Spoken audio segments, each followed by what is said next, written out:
Hi guys, welcome back to Chapter Day series. Yay!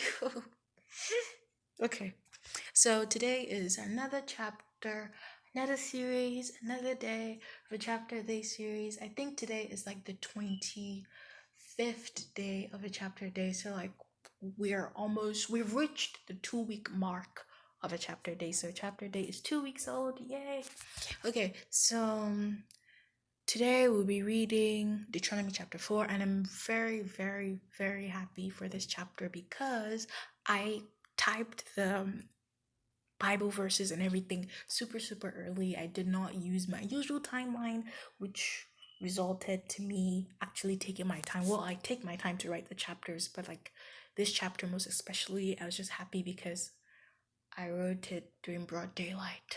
Okay, so previously on Deuteronomy, which is Deuteronomy chapter 13, we talked about how God will punish people who serve other gods. And personally for me, I just realized that when people worship the prophets and forget to worship God because they're the ones who are physically performing the miracles, that is also idolatry. I did not know that was also idolatry on a form of worshiping idols. So yeah, that was pretty amazing to actually see that the Bible actually says that if you worship the prophet, it's the same thing as worshiping an idol. So yeah.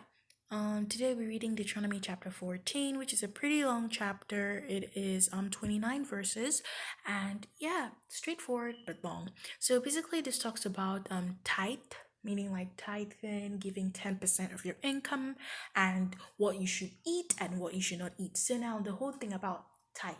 Now, I used to like give tithe, meaning like if I had any money I randomly got, I would just put it into tithe, but I won't know what I'll do with it. Maybe like buy something that is going to help me on my path of Christianity, maybe like a Bible or a prayer book or a journal or anything. That's what I would generally use my tithe to do. But I feel like today in the modern world, many people do not tithe anymore.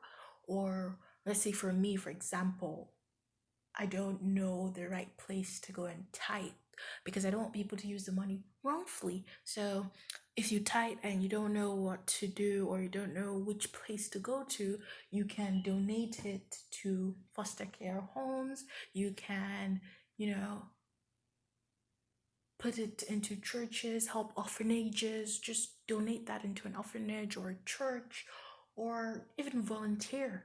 Instead of putting that money, you can volunteer your time to help the old, help the needy, and stuff like that. It's pretty amazing.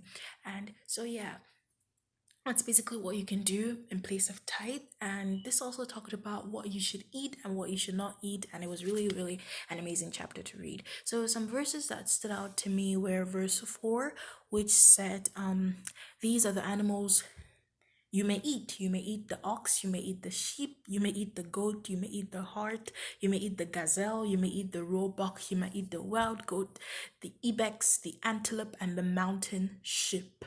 Those are all the animals you can eat. Now, verse 7 brings bless me, to things you may not eat. So it says, yet of those that chew the cud or have the hoof cloven, you shall not eat this. You shall not eat the camel. You shall not eat the hare, which is the rabbit. You shall not eat the rock badger, because they chew the cud but do not pat the hoof and are unclean for you. And the swine, which is the pig, because it pats the hoof but does not chew the cud, it is unclean for you. Their flesh you shall not eat, their carcass, which is their dead bodies, or their dead bodies, their ashes, you shall not touch. So basically, I feel like this is something that's like very contradictory in religion about eating pigs and eating pork meat, I guess. Well, when I read a prayer, it wasn't a prayer journal, it was a book. I've forgotten which chapter of the Bible it was in, but it said when Jesus was in and his disciples, they were going around and preaching to people and they were casting out evil spirits and demons.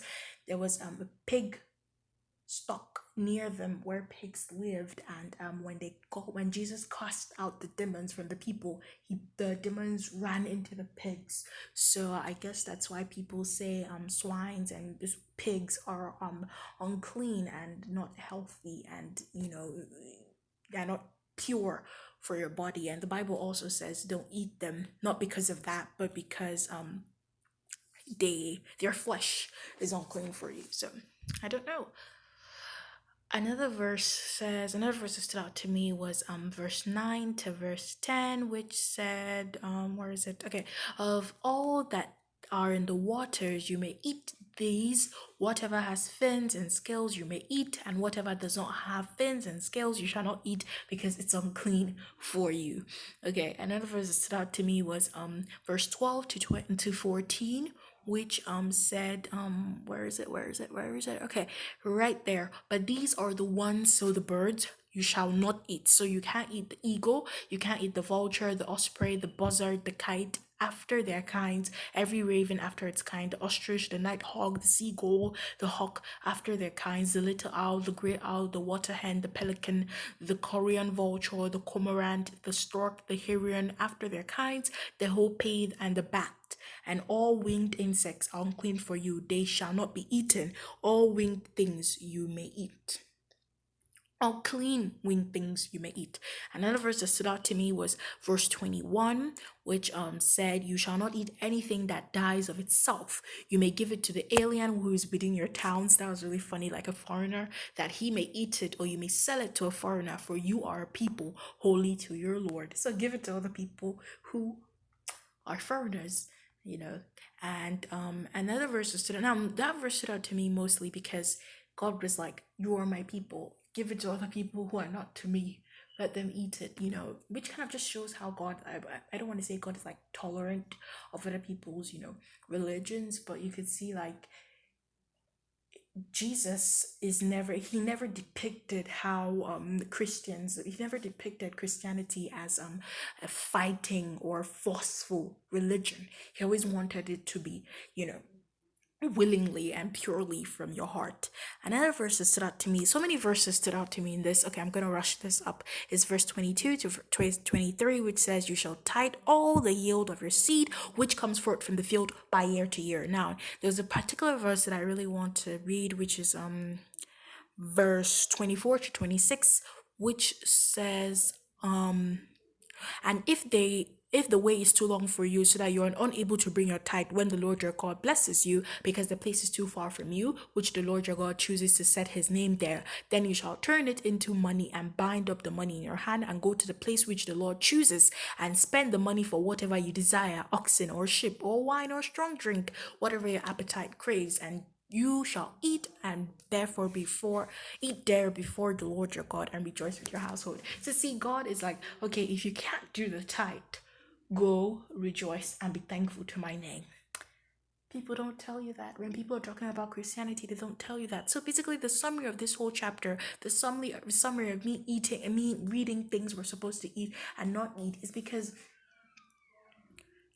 I think everybody has heard this before, when people say your body is God's temple. So imagine you taking trash, like paper pill and banana peels, packets and rubbers, and throwing them into the trash, into a temple. You know how that looks like a normal food temple, taking trash and just like throwing it into the temple. You know how that looks, you know how disturbing and how annoying that looks and how unclean it looks. So imagine if your body was that temple, and all these things you're putting into your body, like the pigs, the things that are not meant to be eaten, mostly the pigs, that is really ungodly, that is unclean. You're making those things will actually torment you and would make you commit those sins. Those things, they would torment you, they will add to you becoming more worse and worse and committing more sins. So that was the whole idea of this whole chapter, to me, meaning keeping your body as a temple. And yeah, this was a very long chapter, but it was very interesting. I feel like if you don't read it deeply, you won't even understand what message is trying to pass. But it was actually really interesting and I really enjoyed reading it. And also, I just wanted to say, have a good day, stay safe, God bless you, and accept God as your personal Lord and Savior. Because when you do, it's an amazing, amazing relationship to have with God. Like, I can't put it in words. There is no number of words can I use to express how I feel when I know, okay, between me and God, I'm developing something with Him. I'm understanding His words more and more as the days go on. And I'm so grateful for that. So I hope you guys stay safe. See you guys tomorrow. Bye. I literally just waved bye, like you guys can see.